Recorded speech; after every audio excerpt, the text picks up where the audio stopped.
할렐루야. 기도드리겠습니다. 사랑과 은혜가 풍성하신 하나님 아버지, 아버지를 예배하기 위해서 너무나 간절히 바라는 마음으로 이 시간 나왔습니다. 아버지를 깊이 만나는 시간이 되게 하여 주옵소서. 은혜를 부어 주옵소서. 아버지께서만 홀로 영광 받아 주옵소서. 주 예수 그리스도 이름으로 기도합니다. 아멘.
Oh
2026년입니다.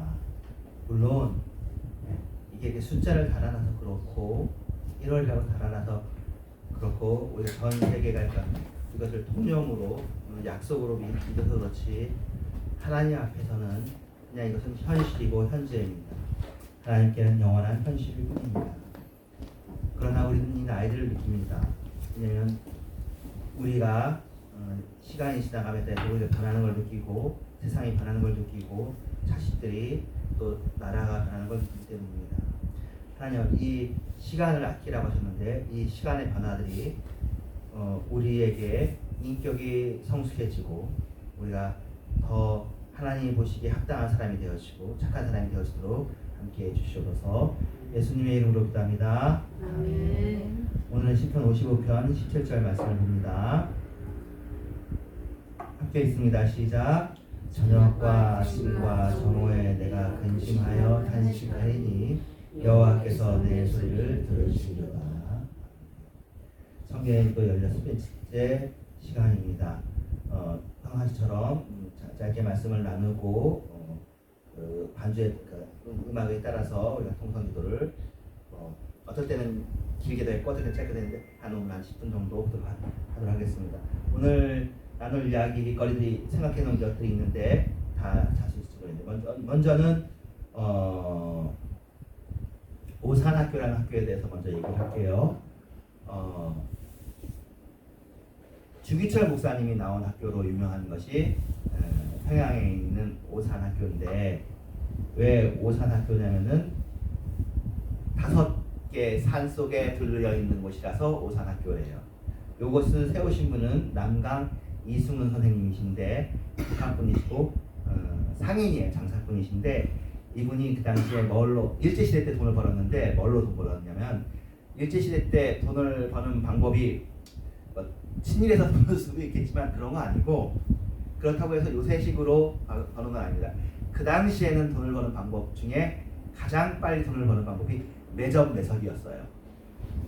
이 물건이 앞으로 품기가 있을 것이다. 미리 사놔, 쟁여놔. 그다음에 값이 올라갈 때 파는 거예요. 요새로 치면 주식하는 것처럼 그러니까 시세를 보고 기후를 보고 하는 거예요.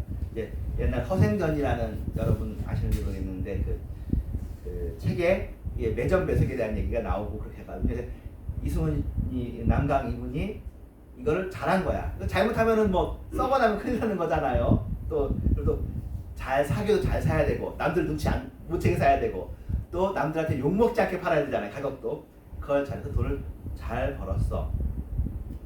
그랬는데 그에게 누가 찾아옵니다. 어느 밤중에 누구냐? 도산 안창호 찾아와서 물어본 거죠. 돈 벌어서 뭐 할래? 돈은 많이 벌었지만 너 뭐 하고 살 거니? 그 돈이 무슨 의미가 있느냐 너한테? 이 안창호 선생님이 굉장히 좋은 기독교인이거든요. 정말로 사람을 잘 찾아내는 여러 나라를 다니시면서 하시는 분이 귀한 분이신데 안창호 선생님 이야기도 한 가닥이고 그 풍채 좋은 분이 나중에 삐쩍 말라가지고 나중에 돌아가시거든요.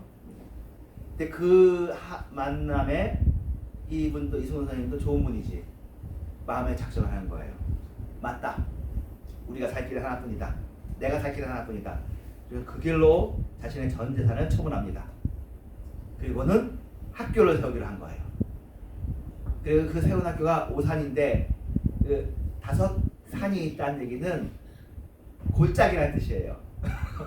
시내가 아니라 싼 땅, 아무도 안 오는 거기에 오산이 있는 5산이 있는 골짜기에 넓은 터에 사람 좋은 선생님 모시고 했더니 거기에 이제 우리가 아는 그러니까 조만식 장로님도 저희 그냥 하고 계시고 또 주기철 선생님도 거기 갈 때 주기철 선생님이 태어나시고 지내신 곳은 남해래요. 남해. 네, 아니다. 밀양이래요. 밀양이 이제 볕 양자가 있듯이 거기는 남쪽이라 그 겨울이 안 추워요. 제가 남해 가보니까 남해나 밀양 사람들은 김장을 안 담는답니다. 왜 안 담느냐면 뭐 김장 담을 이유가 없으니까 배추가 자주 나. 그러니까 그때 배추 담아도 윗사람들이 그래서 그 김장으로 유명한 게 다 북쪽이잖아요. 냉면 담고 하는 게 쟁여놓지 않으면 안 되는데 그때는 풀이 안 나. 야채가 안 나.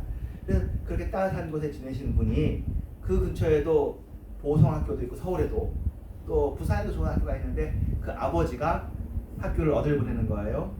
오산학교로 보내는 거지. 따뜻한 곳에 사시는 분이 그 추운 곳에 갔을 때 얼마나 견디기가 힘들었겠어요. 가족을 따라서. 그리고 옛날에 그런 데 보내려면 돈이 얼마나 많이 들어요.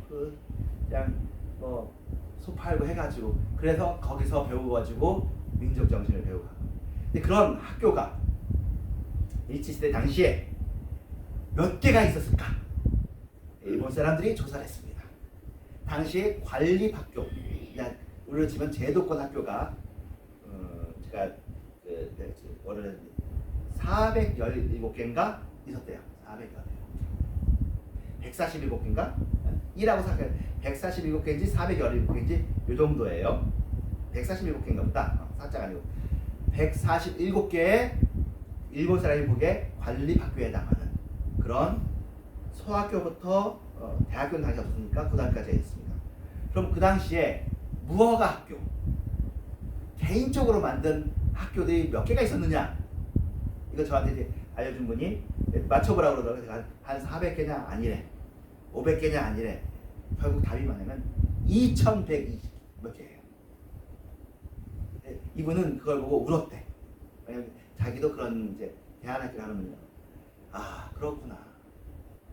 무수히 많은 사람들이 사익긴 오산학 그 이승훈 선생님은 유명해졌고, 그 주기철 목사님도 유명해졌고, 조만치 장로도 유명했지만 이름 모를 수없이 많은 사람들이 이 나라를 살리려고 자기 학교 하나 차리려면 얼마나 힘들어요. 그렇잖아요. 헌신하고 그러니까 2000 몇 곳에 헌신과 희생이 쌓여서 이 나라가 이렇게 되었구나 하면서 마음에 뭉클하고 눈물이 쏟다는 이야기가 있었어요. 그러니까 제가 지난번에도 그 자리에서는 공부하는 게 아니지만 우리나라 사람들이 먼저 좀 희생하고 헌신하는 게 있죠. 네.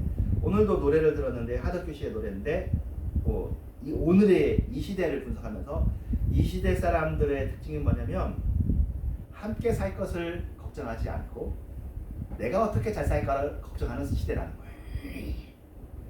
여자분들도 이제 자신의 몸을 어떻게 하면 더 변화시켜서 더 예쁘게 만드느냐, 자기에만 신경 쓰는 사람들이고, 도서관에 불이 밝혀져 있지만 그 도서관에 밝혀있는 그 불이, 그 공부가 무엇을 위한 공부예요? 내가 어떻게 하면 커리어를 잘 쌓고 그 스펙을 잘 쌓아서 잘 살까? 함께 사는 것에 대한 고민이라기보다, 나라와 민족을 위한 고민이라기보다는, 공동체를 위한 고민이라기보다는 나 죽으면 안 되는데, 나 망하면 안 되는데, 나 이러면 뒤쫓기는데, 그런 걸로 사실 그런 거 우리나라 사람들이 뭐 얼마나 잘 먹고 그런 거겠어요. 남들이 가는 것만큼만 하려고 하는데도 그렇게 쉽지 않은 거잖아요. 쉽지 않게. 지금 시대가 그렇습니다. 문제가 많습니다. 이 시대에 문제가 있습니다. 물론 예전에는 물질 문명적으로 못 살았지만 옛날에 있었던 그런 좋은 정신들이 지금 좀 하여튼 그렇다고 해서 요새 사람들이 전혀 남을 안 돕냐? 또 그렇지도 않아요. 의외로 우리나라의 기부 액수가 상당히 높습니다. 선진국의 빚이 모자라지 않아요. 열심히 기부는 하긴 합니다. 그런 얘기하고 오늘 또 얘기하려고 했던 두 번째 꼭지는 이제 신해학단에 대한 내용이고요. 예, 이번 주 주일에 또 첫송으로 그 신해학단에 보면 제일 마지막에 그 부르는 노래가 있잖아요. 그게 웨이메이커라는 노래고 리랜드라는 미국 가수가 아마 부른 것 같은데요. 그래서 영어로 부르면 원문으로 부르면 훨씬 좋으나 그럼 우리에게 시험이 되기 때문에 한글로 번역된 걸로 해서 우리가 부를 거고요. 예, 이걸 또 처음에는 잘 모르겠지만 잘 남상호사님이 잘 읽어 주실 거고, 아마 그 노래에 대해서 뭐 전체 카톡방에도 올려주시고, 카톡방에 올려도 잘 우리가 듣진 않지만 그래도 한 번이라도 들으시면 좋을 거고 좋은 찬양입니다. 그리고는 헌금송도 제가 바꿨어요. 헌금송을 뭘로 바꿨을까요? 뭐로 바꿨냐면 고통의 멍에 벗으려고. 예, 고통의 멍에 벗으려고가 그렇게 좋은 찬송인지 이 영화 보기 전에 그렇게 몰랐네. 너무 좋은 찬송이더라고. 와, 가사도 정확하고 와 그렇게 그냥 여타 찬송 중에 하나였지만 너무 잘 골랐어요. 이 영화를 만든 감독이 7번 방의 선물 만든 감독이라고 하더라고요. 그래서 나름 영화를 만들 줄 아는 이제 그런 감독이라고 그렇게 전해 들었습니다. 그래서 지금 현재 그 12월 31일 날 그러니까 30일 날 개봉해가지고 현재까지 14만 명이 봐고 현재 흥행 1등. 예, 역주행을 하고 있는데 어쨌든 잘 만들었고 감사했고 우리가 좋았고 그렇습니다. 근데 거기와 관련된 예화인데요. 실제 이야기입니다. 어떤 거냐면 북한에서 넘어와서 하나원이라는 데서 3개월인가 이렇게 합숙을 하고 한국은 이런 곳이다 알려준 다음에 보냅니다. 하나원에서. 그런 다음에 각각의 하나센터들에 있고 지금 남북도 이런 시스템들이 좀 어느 정도 구축이 되어 있는데 거기서 나온 이야기 중에 하나가 그거예요. 거기 있는 국정원 직원 중에 한 명이 이제 마음을 녹이기 위해서 우리가 잘 아는 찬송 있잖아요. 당신은 사랑받기 위해 태어난 사람. 그 노래를 불러줬대요. 우리는 별 감이 없는데 그 노래를 듣고 이 사람이 펑펑 운대 울었대. 그 한 사람이 왜 울었냐 했더니 자기는 그런 말을 한 번도 들어본 적이 없대.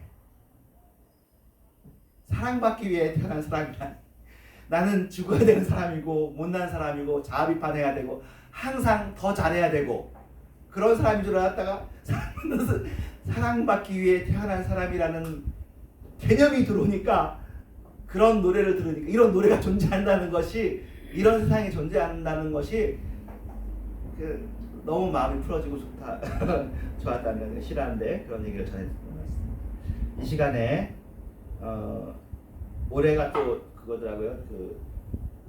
유네스코 관련해 가지고 또 우대은행에서 김구 선생님 뭐 무슨 주연인가봐. 그래가지고 유네스코가 등재가 뭐가 등재하는지 모르겠어요. 책이 등재가 되는지 모르겠지만 무슨 주년이에요. 그래가지고 뭐 우리은행에서 프로모션 하더라고요. 그래서 각자의 소원을 올려달라고 해서 제가 오늘 이제 예배 직전에 올린 소원이 뭐였냐면은 이제 하나는 우크라이나가 평화됐으면 좋겠다. 그리고 솔직한 마음으로 거기다 쓰지는 못했어. 이제 왜냐면 요새 있잖아요. 그 SNS에다가 뭐 푸틴이니 트럼프니 시진핑이 이런 거 썼다가는 나중에 SNS에 너 이런 거 썼어? 너 들어오지 마 이렇게 하는데 SNS에 함부로 글을 못 쓰겠어. 그래서 속으로는 이 사람들 이 독재자들이 빨리 자기네 길 갔으면 좋겠다는 생각이 들지만 내비두고 제가 원하는 거는 남과 북이 평화가 좀 정착이 되고 교류가 좀 확대가 되고 자유가 확대가 되었으면 좋겠다는 게 제 소원입니다.